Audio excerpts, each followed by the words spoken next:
వెంకటేశ్వర స్వామి వారు తని బయలుదేరి వచ్చారు. వచ్చి ఏమో అనంతాచార్యులు అనారోగ్యం తగ్గిందా అన్నారు. ఇటువైపు నుంచి అటువైపు తిరిగి పడుకున్నారు. ఆయన మాట్లాడలేదు. మాట్లాడకపోతే ఆయనే పాపం బల్ల లాక్కుని వెంకటేశ్వర స్వామి వారు కూర్చున్నారు. ఇవన్నీ యథార్థంగా జరిగిన సంఘటనలండి.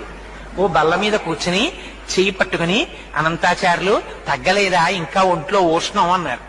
అంటే పాపం మీకు ఇప్పటికి తీరుబడి దొరికింది, మిమ్మల్ని నమ్ముకుని కొండ మీదకి వచ్చి ఈ నేల నుంచి పుష్పకైంకర్యం చేస్తున్నాను, 3 రోజులు అయింది జ్వరం వచ్చి పడి మంచాన వచ్చి నన్ను పలకరించడానికి తీరుబడి కుదరలేదు, వైద్యుల్ని పంపిస్తానన్నావుట, ఏం పాపం నువ్వు వచ్చావేం ఖాళీ దొరికిందా అన్నారు.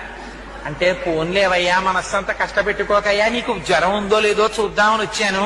అనంతాచార్యులు నన్ను చూడాలన్న భక్తే తప్ప వైద్యులతో వైద్యం చేయించుకుందామని కూడా నీకు కోరిక లేదేమిటో, చూడు నీకు ఎలా తగ్గించేస్తానో అని ఒళ్ళంతా పాపం వెంకటేశ్వర స్వామి వారి వాత్సల్యం అంటే చూడండి.